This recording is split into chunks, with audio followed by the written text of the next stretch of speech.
পাহাড় বেয়ে গড়িয়ে পড়ছে ঝর্ণার পানি, পাশেই আঁকাবাঁকা হ্রদ, একটু দূরে সমুদ্র সৈকত ঘেঁষিয়ে ছোটাছুটি করছে নৌকা।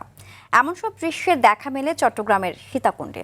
পাহাড়, ঝর্ণা ও সাগর হ্রদ সবকিছুই রয়েছে এই উপজেলায়। সীতাকুণ্ডের কয়েকটি ঝর্ণার মধ্যে অন্যতম সহস্রধারা, যার সৌন্দর্য উপভোগ করতে ছুটে আসেন লাখো ভ্রমণ পিপাসু মানুষ। চট্টগ্রামের মিরসরাই সংবাদদাতার তথ্যচিত্রে আরও জানাচ্ছেন লামিয়া তানজিল মাহমুদ।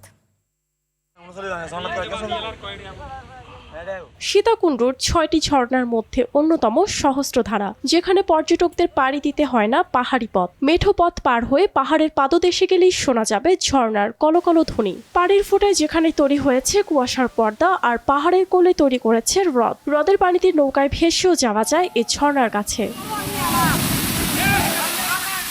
সীতাকুণ্ডুর বারইয়াঢালা ইউনিয়নের ছোট দ্বারকার হাট বাজারে নেমে রিকশায় যেতে হয় লবণাক্ষ পাহাড়ে। হ্রদ পর্যন্ত গিয়ে উঠতে হবে নৌকায়, এরপর সহস্রধারা ঝর্ণা। এত ভিউ পাবো আসলে কল্পনার বাইরে। আপনারা বন্ধু বান্ধব নিয়ে আসবেন, খুব ভালো লাগছে। আপনারাও আসেন। আমার এখানে এসে অনেক ভালো লাগতেছে। আমার বন্ধু বান্ধব যারা আছে তারা তো আসলাম, খুব এনজয় করতেছি। অনেক মজা হলো, ছবি তুললাম।